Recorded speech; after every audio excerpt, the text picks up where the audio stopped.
Good morning, guys. It is 4:15 in the morning on Thursday, June the 25th. I turned on the light for just a second so that you guys can see me, but I'm turning it off so I can see everything else. But you can hear me as I talk, hopefully. I don't normally listen to these, I just talk and then post them. I've had a lot on my mind and I've wanted to make videos, and I just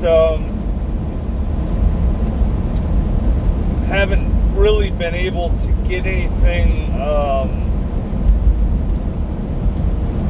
I don't like to waste people's time with videos. I hate it when people waste my time with videos. So I don't like to do that to you guys. I get on some videos and people start talking about their grocery list and stuff, and I'm like, dude, you're wasting my time. I love you and I care about your grocery list and everything, but I'm trying to figure out when the Lord's coming back, when the rapture's going to occur. So I feel dissuaded when people do that, so I try not to do that to you guys. So what I like to do is get organized thoughts together, and then I can pop on here and just put them out, and I don't take up too much time unless I start babbling like I'm doing right now. So I haven't been able to get my thoughts completely organized, get a grasp on what I'm looking at, and I was just praying to the Lord, and I was asking him, did he want me to make a video? And if so, what did he want me to say? And I was talking about, the things I was looking at and thinking about, and I felt in my heart like maybe that's what I should make a video about, is all the things I'm looking at. Because to be honest with you, we're beyond anything that I thought that I would see before the rapture. I thought we'd have been raptured by the time we see these things happening. So, because these are really the beginning of tribulation, if you ask me. At any rate, so I just wanted to talk about some things that I'm looking at, okay? I thought that after Pentecost, if we were still here, that I would be looking more towards like Feast of Trumpets. However, I am unable to release Pentecost for a couple reasons.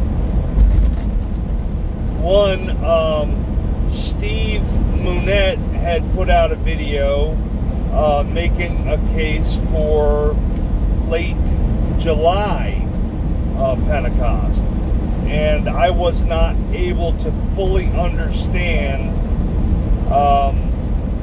some parts of his argument, and so therefore I can't totally dismiss it if I don't understand what I'm dismissing, you know what I'm saying? I don't understand it, but he makes an argument for the end of July, like July 20-something, 23rd, thereabouts, is what I imagined or envisioned in my head when he was making his case. I listened to his video a couple times. There were a few things that I couldn't, pieces of the puzzle I couldn't put together. But all in all, it seemed fairly logical. So I said, that's a possibility.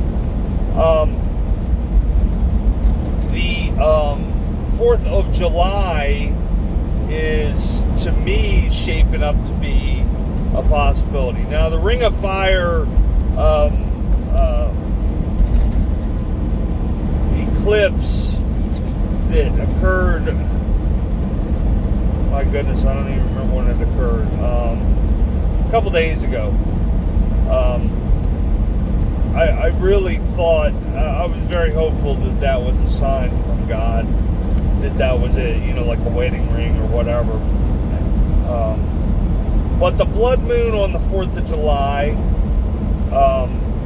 that doesn't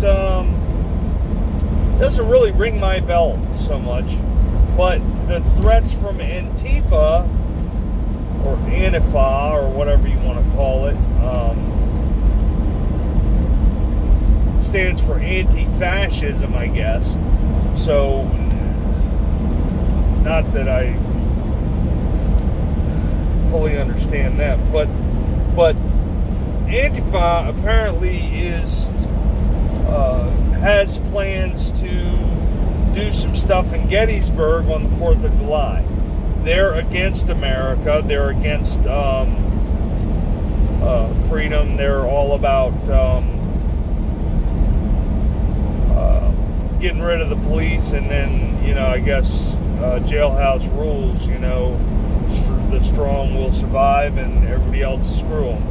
We'll break into your house and rape your wives and steal your things, and that's fair in their eyes because they're young people that have been brought up by this liberal world order, and brought up in schools that teach them not to think and not to have any common sense, and so unless God has gifted them in ways that they can overcome the indoctrination of the liberal New World Order democratic machine,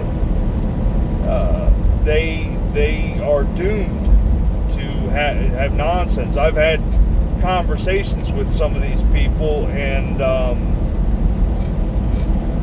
it is beyond what my mind can understand. I just don't understand how somebody can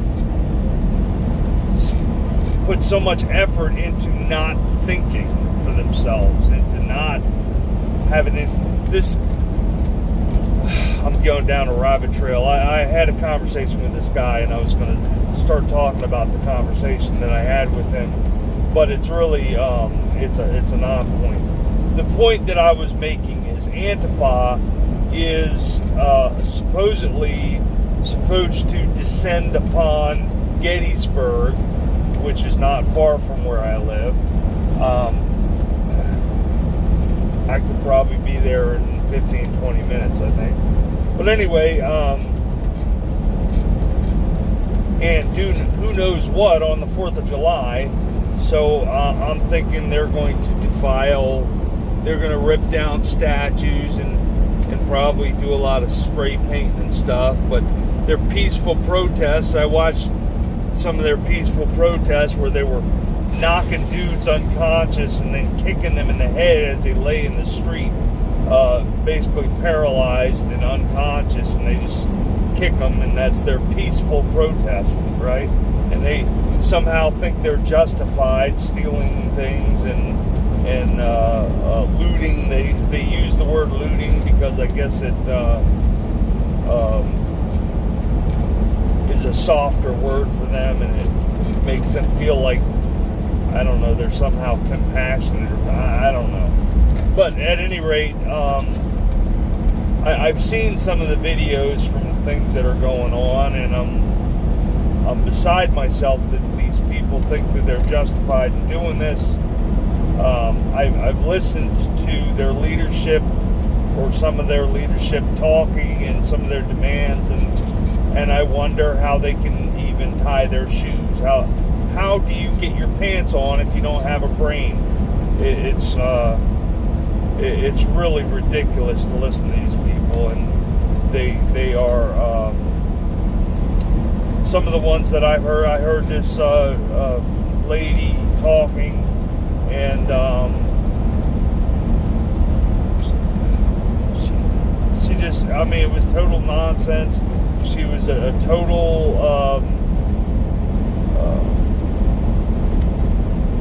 total racist.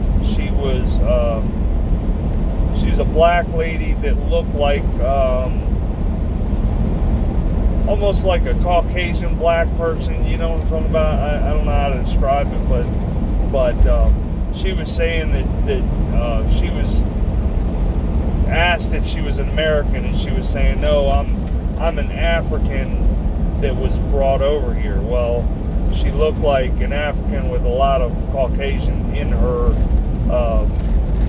gene pool. So I don't know how African she was, but even if she was African, I mean, how many generations do you have to be away from being brought over here, so to speak, to start saying, yeah, I'm an American? For instance, my family, they weren't here during the times when people had slaves and all that stuff, and when they did come, they were way too poor to own any slaves. In fact, they were pretty much almost slaves themselves. My family comes from some of them come from Ireland, and some of them come from Hungary and Germany, and they were very poor. But because I'm white, I automatically am looked at as a racist slave owner or something like that. I don't know, but the whole thing is turned up on its head, which is a sign of the times to me, because right is wrong, wrong is right, nonsense is sense, and sense is nonsense. Everything's turned on its head, which is an indication of the times that we live in, is my point. And I see the same exact steps that Hitler went through to gain control over Germany in the early 30s, I guess, 1930s. But people have normalcy bias, so they can't believe what they're seeing. And I have a friend that I've been trying to tell for 12 years, look, this is really coming to a head. This is really it. For the last probably 4 or 5 years, look, we're about to get raptured. The rapture's going to occur. Get serious about this. And oh no, that's not going to happen. Or it's going to happen, but we're not there yet. We've got so far to come. So many things happen. And I just heard the other day, maybe 2 days ago, she said, and she's really one of the smartest people I know.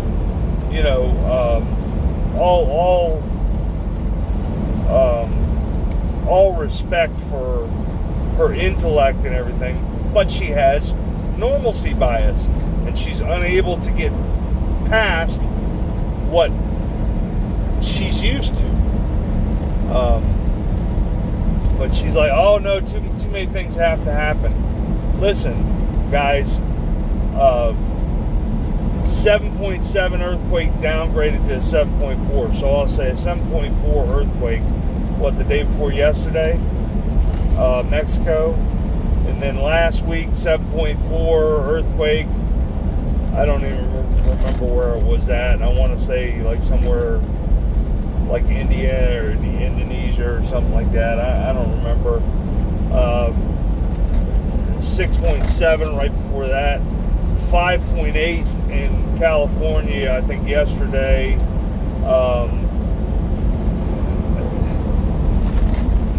You're talking about a little over a week. We've had 2 7.4 earthquakes and a 6.7. I mean, those are mammoth earthquakes. I mean, I think in the 80s, I don't think we saw but maybe 1.7 earthquake or above in all of the 80s. I mean, stuff just didn't happen. Now we're having multiple 7s and above in 1 week, and people are like, oh yeah, that's no big deal. The swarms of locusts that are devouring everything, every green thing in entire countries, it's nothing. We've got the sandstorm coming over that is the largest that in recorded history. It is really thick, and from what I understand from listening to Paul Begley now, I know that he gets sensational sometimes so that he can sell his gold. and sell his things, his commercials. But he made a pretty good case. I mean, he showed some pictures and stuff, and I thought, man, that's got to be hard on people that have asthma and emphysema, and hard on equipment and cars and vehicles and respirators and all that stuff. So apparently it's doing quite a bit of damage, is my point. But I don't know. My only source on that really is Paul Begley, and he's a good source for news up front, before anybody else really covers it, and things that could be biblical, whatnot. But I get tired of the whole trying to peddle the word of God, selling things all the time. It drives me nuts. But I understand that he does this full time, and he's got to provide for his family. So, he's got to make money somehow, and that's between him and God. I don't monetize. First of all, I don't think I have enough people subscribing and watching my videos that monetization would be even worthwhile. But I worry about the fine line, the gray area that leads people down that path that they click over into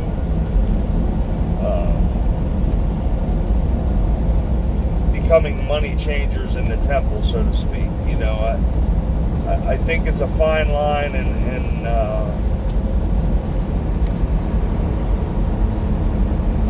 I'm weary of crossing that line, so I try to stay far away from it, and I try to fortify my mind to always stay far away from it. But I've had thoughts of, wouldn't it be wonderful if you could make a living doing something ministry-wise, so that instead of driving a truck, So I can go both ways on that. I understand his thoughts of wanting to make his living doing the Lord's work. But he is a good source for news. So I guess the 4th of July is looking very enticing to me, because like I had already stated, Antifa is threatening to do some crazy crap, and also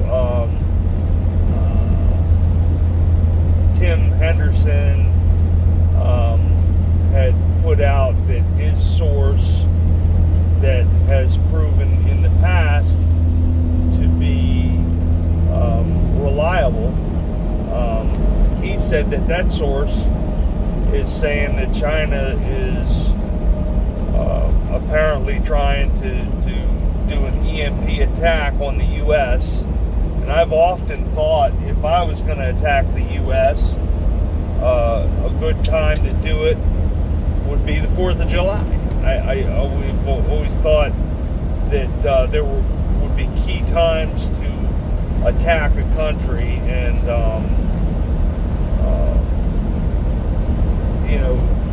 every country is different, but the 4th of July is big for the U.S. and it's not big for China, So I could see that as being a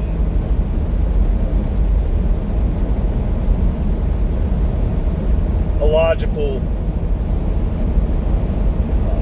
day for that to occur. I haven't heard anything that it's going to occur on the 4th of July. I don't know. I'm just thinking, kind of like Chooch, thinking out loud, But then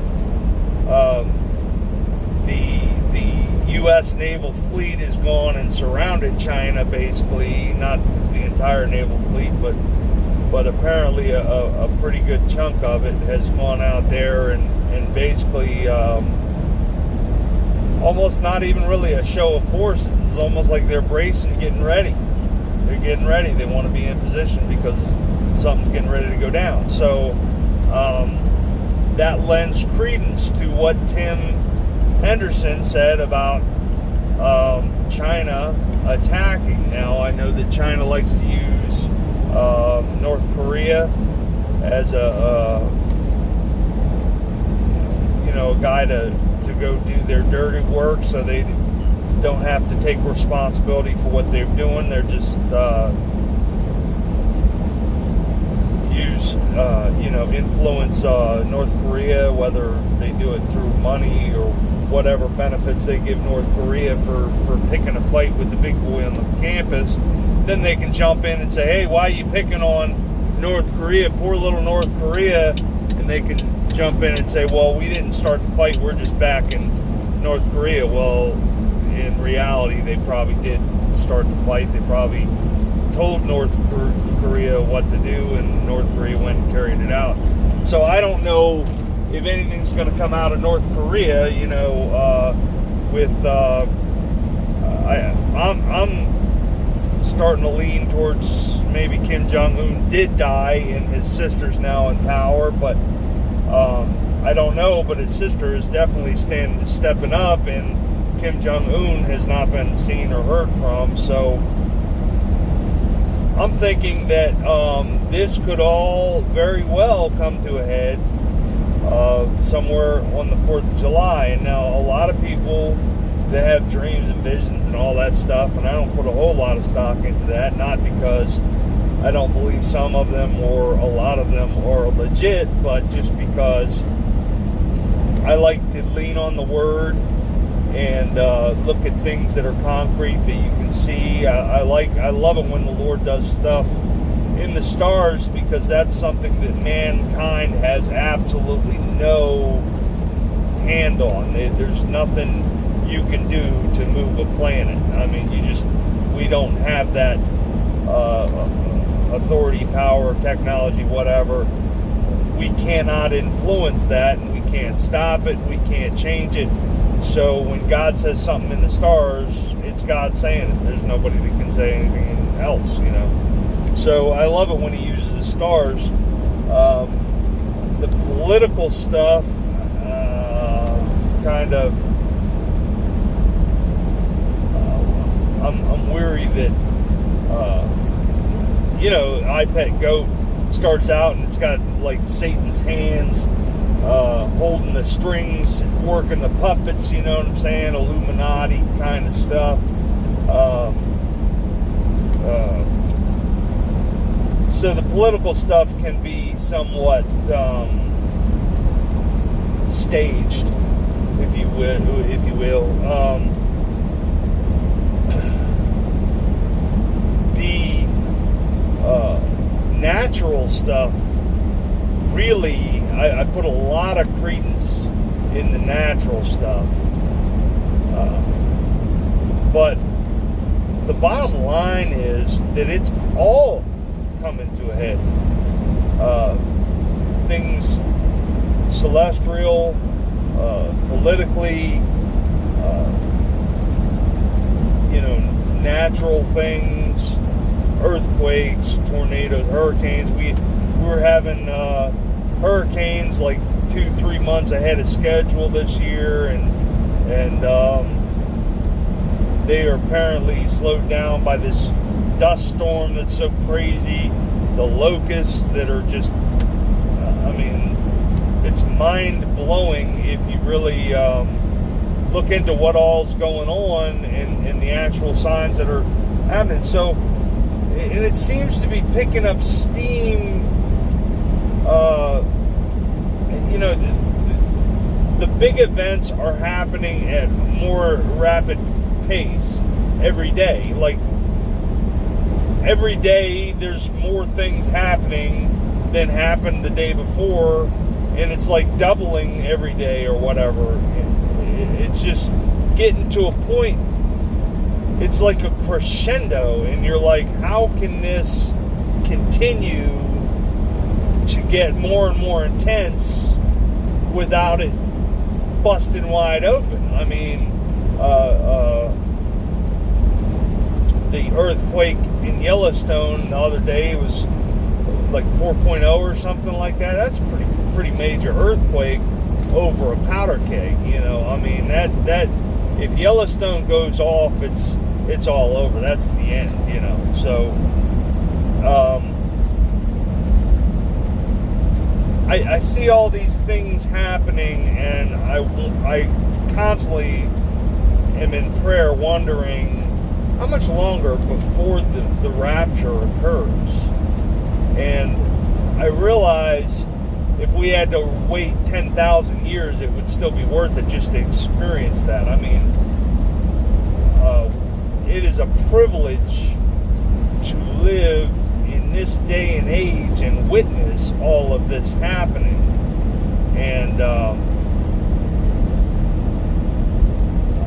I've gotten very little of it on me, so to speak. I mean, my wife was furloughed and we lost her income, but the Lord has really stepped up and allowed me to rearrange a few things at work, so that now I'm basically over the road. But really, He's provided for us. He has kept us afloat and kept us going, and I haven't missed a meal. I mean, you can look at me and see that I haven't missed a meal, except for by choice,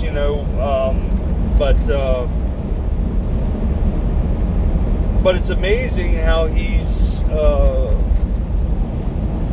just provided for us and sheltered us and all that. But at the same time, I'm looking at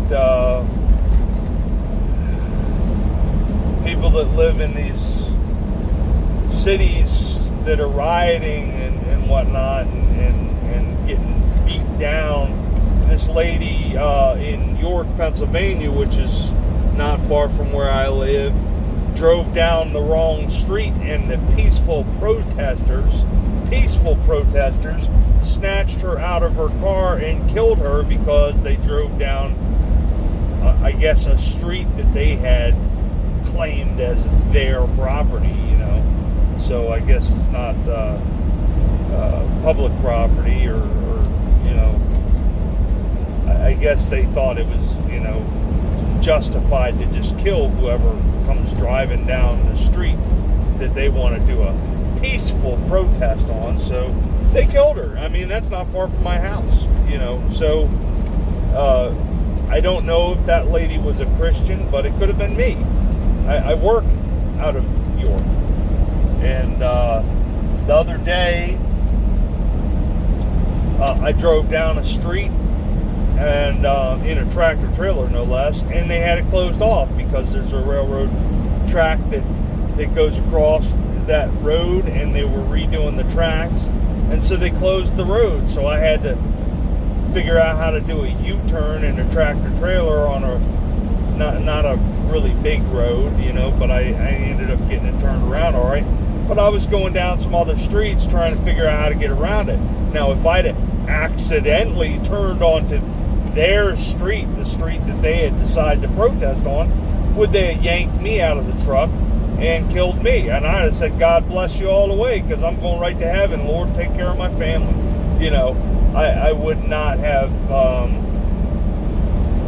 it would not have scared me to be killed, which a lot of Christians seem to have lost. But the early Christians, they were eaten by lions, and they were praising the Lord all the way, and stoned to death, praying for the people that were stoning them, and you guys know the stories. Burned, dipped in tar and used as torches, and burned in oil and all kind of stuff. And I pray that the Lord give me that kind of courage through whatever we have to face, because it looks like you may have to face it. I mean, if you pull down the wrong street, somebody could yank you out of your car and start beating you to death. Are you going to still be a Christian, or are you going to start, what are you going to do? You need to decide now what you're going to do. I used to be a youth leader, and I used to tell them, the time to decide where the lines are, sexually or whatever, are not when you're in the back seat of a steamy automobile on a spring evening with your sweetheart. The time to establish that line is when you're alone with the Lord and the Word and all that stuff. And the same is true with us as Christians, as true believers. We need to decide how we're going to behave when we come into these, if we should see these trials and tribulations. I'm a truck driver. I go a lot of places. I don't have any say over where I go and when I go there. The only thing I could do is say, that's it, I quit my job, and then where's my family going to get the money to pay the mortgage? So I really don't have any say over what streets I go down. I just go where the garment takes me, so to speak. So if I get yanked out of my truck and they start beating me down, am I going to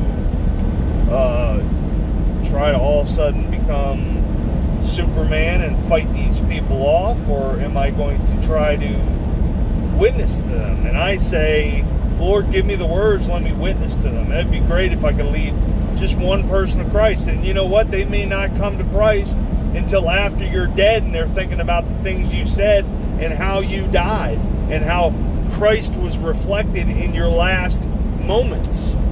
So, the way you live your life is a witness to Christ, So I pray that if something like that happens to me, that I'll be a witness for Christ. But my point to this video is, I don't know when all this is, the rapture's going to occur, and I don't know what's going on, but I heard a video, kind of transition real quick because I meant to get this in before.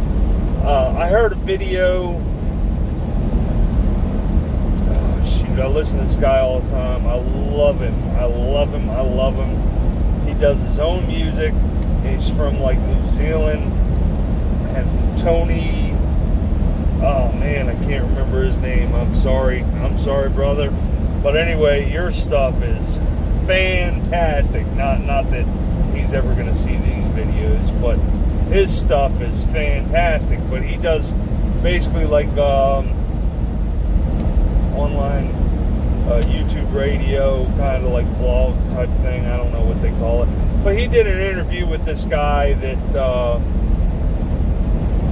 was a 33-degree Mason and walked away from it. And I've heard interviews with him before, and I had wondered, is this guy credible? And I don't know everything, and I don't always have perfect discernment, but he has made me a believer. I believe that he actually was a 33-degree Mason, and when he talks, it all seems to add up to me. So I don't know whether the guy is or is not, or was not, or whatever, whether he's a liar telling the truth, Christian, whatever, but I tend to believe he is who he says he is. And he was saying some things that were very, very compelling to say that this is it. The time is now. I mean, it's just a matter of, days, maybe weeks, whatever, months. He didn't really know, but he was discussing some of the things that he had come across. He had run into some old Mason, 33-degree Mason connections or contacts that didn't realize that he was no longer in, and was having a conversation, and then eventually they realized that he was not involved anymore, and they slipped away. But some of the things the guy was saying I thought were very compelling. But who knows? You know, I'm a truck driver. I'm not a psychologist or mind reader or anything else. So, you know, I just judge people the best I can by the substance of their comments. But at any rate, I don't know how close we are. I think that the rapture could happen within the next couple weeks. I think if we make it all the way to the Feast of Trumpets, I'll be surprised at this point the way things are picking up steam and all that. So why make this video? I guess to encourage one another and to get my thoughts out there and add a little bit to the conversation, but really just to inspire those of us that have our noses pressed up against the glass, saying, this is it, fellas. I don't know when Jesus is going to, you know, come down the road, pull around the corner in his car coming down the road to come get us, so to speak. But it looks like it could be any minute from my perspective, any day, any week now. And I really, you know, I to be honest with you, didn't think we'd get past the 23rd of September 2017. So that was a date that I was very firmly convinced that must be it. And when it came and passed, it was a while before I could really see the Lord's rationale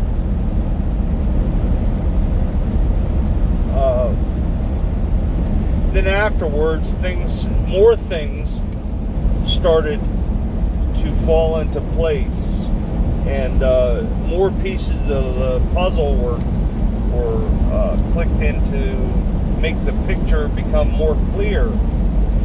And as the picture became clearer and clearer, I was really looking at June 6th, 7th, 14th with great expectation. And now that that's passed, I don't know where we go from here, but I do know that more pieces of the puzzle, you know, God doesn't change in the way He's been doing things.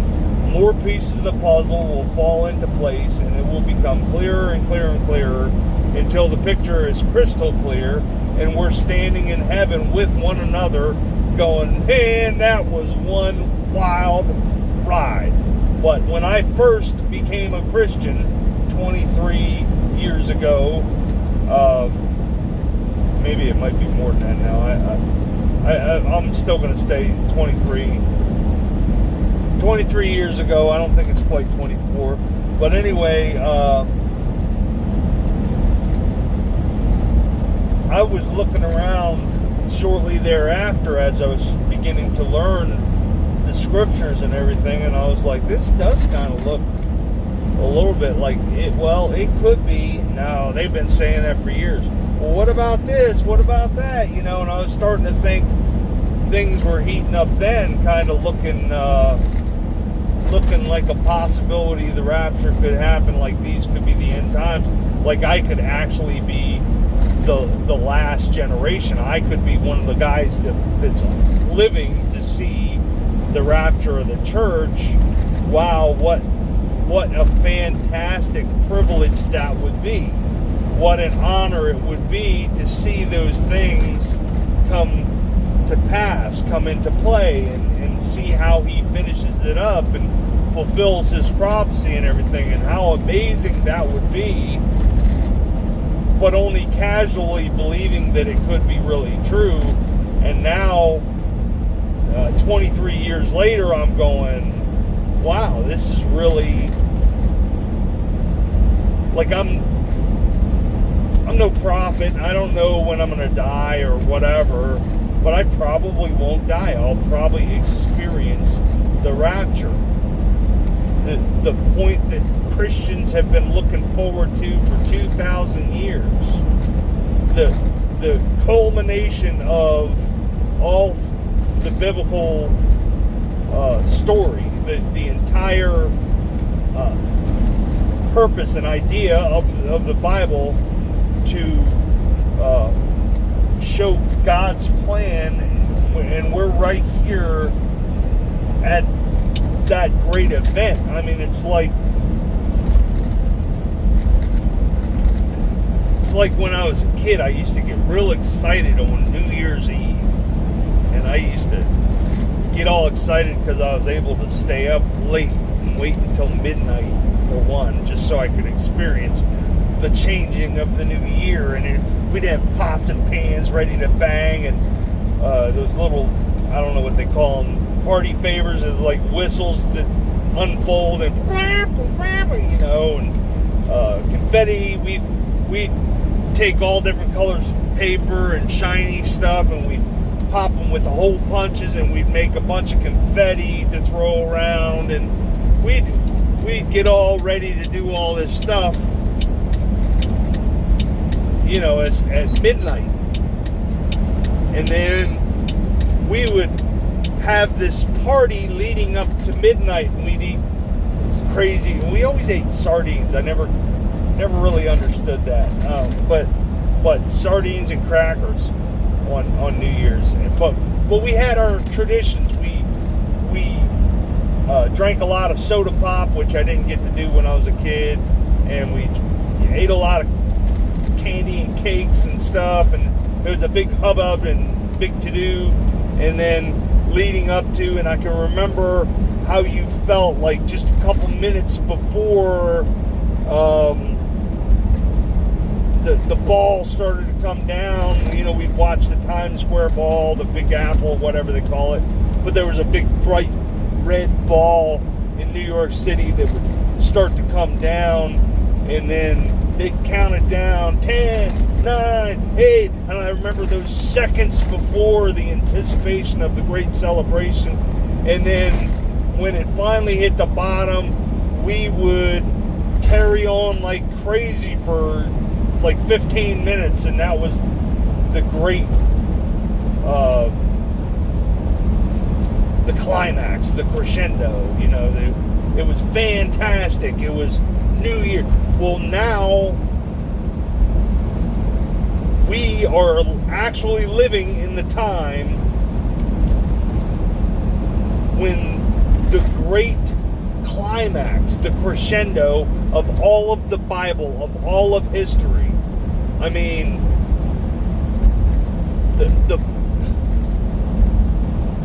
the point where Jesus is going to make it all right. He's going to take us out of here. He's going to do his 7 years of wrath down on earth and cleanse the earth. And then we're going to come down and we're going to rule and reign with him for a millennium of like the Garden of Eden. You know, I mean, the way it was supposed to be. We're going to be here for that. But we're right at the climax of history.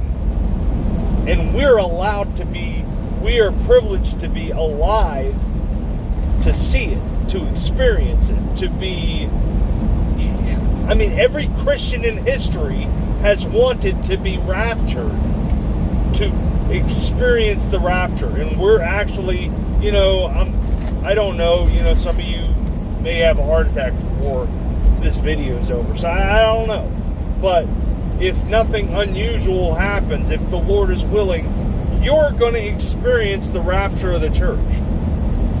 You're going, you know, assuming everybody that's listening to this has a relationship with Jesus Christ, faith in Jesus Christ alone gets you the gift of salvation, the gift of eternal life. Assuming that everybody that is watching this video does not have faith in their ability to do something, or somebody else's something, some other, assuming you're not, off on your theology somewhere where you're not putting all your faith in Jesus Christ, you're going to experience the rapture.